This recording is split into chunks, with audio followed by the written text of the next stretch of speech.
Well, if you want a film series that starts out as a weird thing and then continues in a generally downward trend to further weird fuck this, you know, well, let's just call a pile of shit, okay? It suck.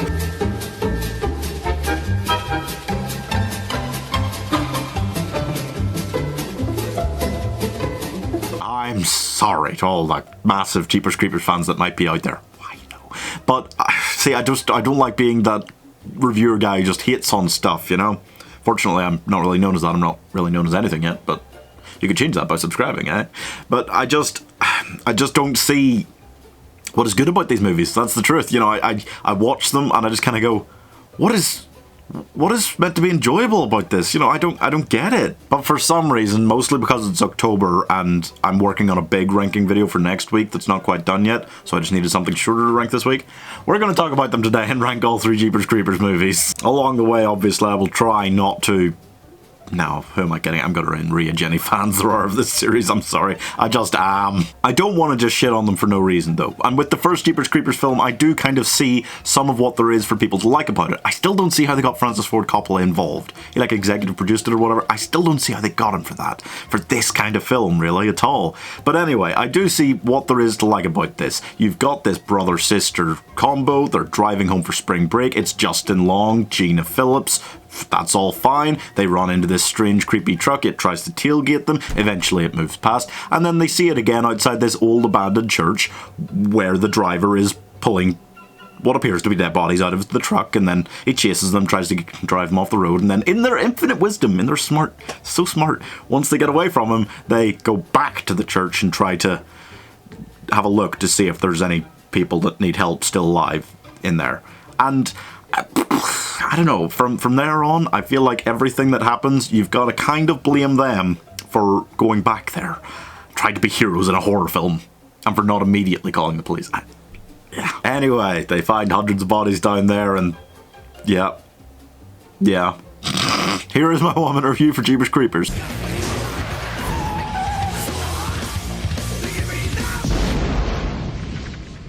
You think he's dead? They never are.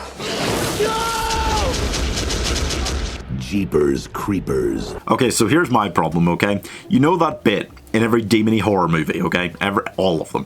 Where they go to an old priest, a demon expert, Lin Shaye, quite often is Lin Shaye, and find out the rules of the demon, where it came from, what it wants, why this is happening, how to defeat it. Alright? Instead, they go to, in this case it was an old psychic woman, comes and finds them when they're at the police station, and she explains what it is, why this is happening.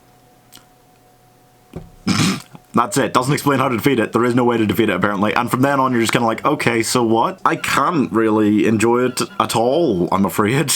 I'm giving Jeepers Creepers 34 out of 100. I just don't get what's so enjoyable, or enjoyable at all, really, about it after that point where it just sprouts wings and becomes this thing. I'm like, what? They kept going, of course. Just 2 years later, they decided to show the end of the Creeper's 23 days that he gets every 23 years.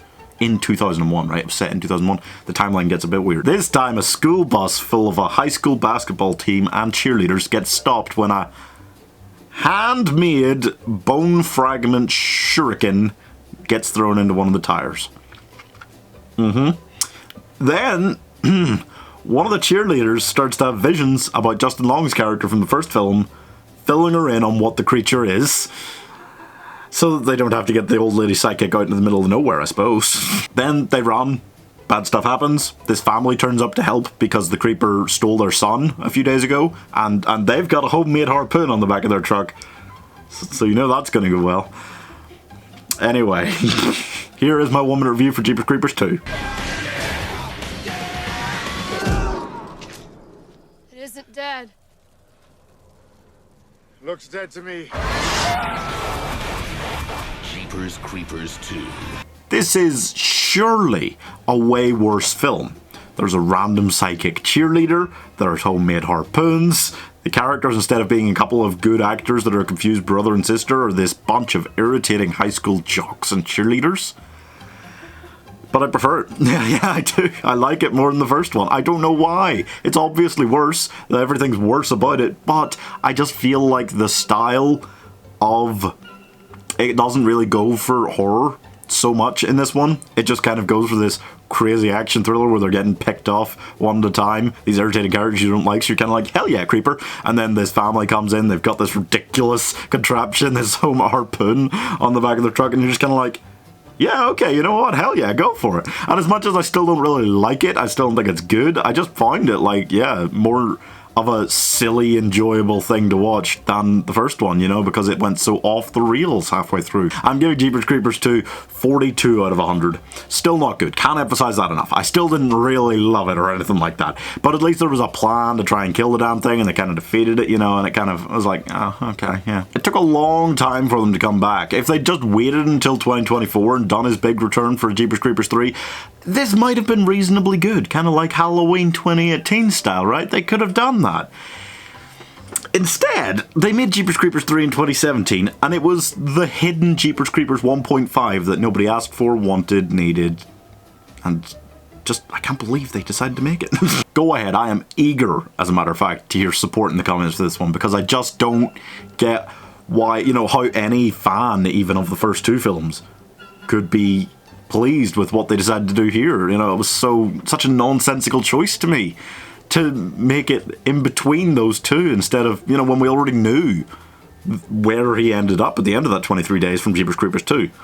We knew where we were going to see him when he came back 23 years later. So it was kind of like, why did they not just do that? I really don't know. So right after the first film, the creeper kills a bunch of police and takes back his truck and goes on a rampage trying to find a hand he left behind 23 years earlier in 1978 then?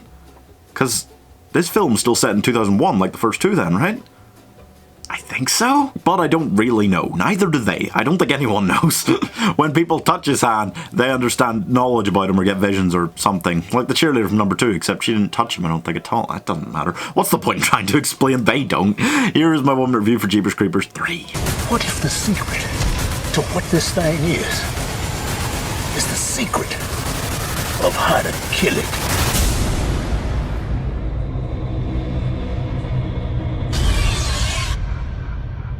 So it is the worst, in my mind, and in the minds, it seems, of most people, you know. If Jeepers Creepers 3 isn't your least favourite, then let me know in the comments. I'd be interested to hear. Yeah, the decision to do this was such a strange thing to me. You know, it seemed crazy. It was 14 years since they made one, and they just decided, yeah, let's just make one right in the middle of those two, when we could easily just skip forward. They basically wanted to do this so that they were setting up Jeepers Creepers 4 as this big return, this big thing, you know? But that meant that after all this time, this big comeback for the series was this stepping stone in the minds of everyone making it. You know, it was just this extra little bit we need to do to set up this kind of, you know, a convergence, this Avengers style, where all the people that have been wronged by him before in 2001 are going to come back together in 2024. And I'm just like, basically it was all a stepping stone. A very not good stepping stone. And I'm giving Jeepers Creepers 3 32 out of 100. I don't want to watch the fourth film when they inevitably release it. But you know what's interesting at this rate? They might actually, because films are delayed so much, they might actually release it in 2024. That's it, guys. Pretty simple there. Jeepers Creepers 2 is my favourite Jeepers Creepers. That's a weird thing to say. I still don't feel good about it, but I just... Then Jeepers Creepers, then Jeepers Creepers 3. There's no secret 1 minute review here. I don't know what it would be. I'm scared to think of what are similar films to this. I don't want them. I don't want them. That is all for this one, guys. Let me know what other films you want to see ranked. I've got an awesome Halloween-y one going for next week. I just need to finish that off, and I'm really excited about it. It's been a wild ride, I promise you. To catch that and loads of other videos, don't forget to subscribe.